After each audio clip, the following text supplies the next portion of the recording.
और काफ़ी देर से वो वापस लौटे नहीं थे, तो उनके छोटे भाई ने यहाँ सूचना दी। गुमशुदगी इसके बारे में लिखी गई और बाद में संगत धाराओं में मुकदमा पंजीकृत किया गया। इसमें स्टार्टिंग से ही लोकल थाना और एसओजी इसमें लगी हुई थी। पिछले एक हफ्ते से लापता शहर के नामी प्लास्टिक व्यापारी डावर बेग की कटी लाश मिली शहर से दूर सुनसान गोदाम में। मीडिया से बात करते हुए पुलिस उपायुक्त चंद्रकांत मीना ने बताया कि 7 मई को वाराणसी के लक्सा थाने में व्यापारी के भाई ने गुमशुदगी की रिपोर्ट दर्ज कराई थी। उसी के बाद से पुलिस व्यापारी की खोज में जुटी हुई थी।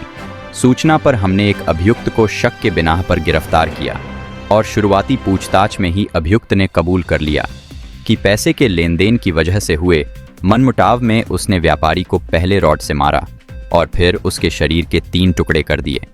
पुलिस को शरीर के सभी अंग मिल गए हैं, पर अभी तक मृतक का सिर नहीं मिला है। वाराणसी से संवाददाता अभय कुमार की खास रिपोर्ट। सर, किस संदर्भ में खुलासा है, क्या कुछ पता है? 7 मई को थाना लक्सा में एक सूचना मिली थी। प्लास्टिक के व्यापारी हैं डावर बेग, वो व्यापार के सिलसिले में थाना रामनगर में पड़ाव क्षेत्र में गए थे और काफ़ी देर से वो वापस लौटे नहीं थे, तो उनके छोटे भाई ने यहाँ सूचना दी।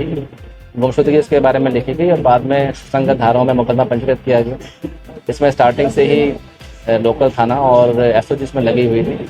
उसी के संदर्भ में खुलासा हुआ है। इस केस में 2 अभियुक्त थे, एक बबलू हाजी और दूसरे चंद्रिका, जो मूलतः भभुआ कैमूर बिहार के रहने वाले हैं। उन्होंने पूछताछ में ये बात सामने आई है कि पैसों को लेन देन को लेकर झगड़ा था इन लोगों में और थाना रामनगर के पास में एक गोडाउन में उनको रॉड से पीट के दोनों ने मारा है और बाद में बॉडी डिस्पोज ऑफ करने के लिए उनको 3 हिस्सों में काटा गया। हेड को छोड़ के उनका जो लोअर पोर्शन है बॉडी का, हाथ पैर उनके, वो सब पुलिस ने बरामद कर लिए हैं। जो चंद्रिका है मुख्य अभियुक्त उसमें जो है उनकी निशानदेही पे जो वेपन उसमें यूज़ किया है उसकी और हेड की रिकवरी के लिए उनका पीसीआर लिया जाएगा और उसमें हम आवेदन कार्रवाई करेंगे। लगातार खबरें ये भी चल रही थी कि अपहरण कर लिया गया, कुछ ये भी बता उनकी उन्होंने ये बॉडी को काटा। तमाम जो हमारे पास एविडेंस है, डिजिटल और जो इलेक्ट्रॉनिक एविडेंस है, हमने और जो इनसे पूछताछ करी है उसमें ये बात सामने आई है कि उनको बुलाया गया था रॉ मटेरियल खरीदने के लिए, वो पैसा लेके नहीं गए थे।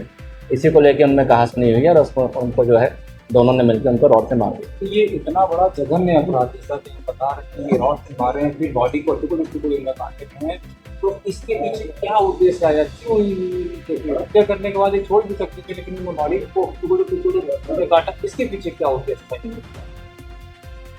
पूछताछ में ये बात सामने आई है कि जो इसमें जो मेन अक्यूज जो थे दूसरे जो बबलू हाजी हैं, उन्होंने इनको बताया था मृतक को कि आपको हम सस्ते में रॉ मटेरियल दिला देंगे और उस दिन जो है माल खरीदने के लिए बुलाया गया।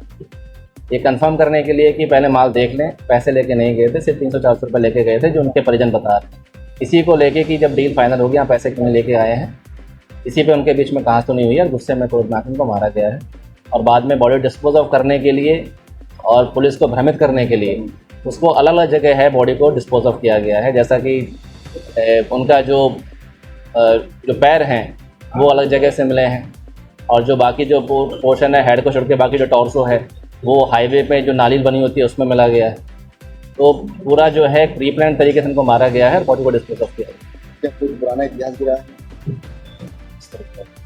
पुराने इतिहास के लिए जो है हम छान। Please follow us on our social pages and stay updated with your daily news.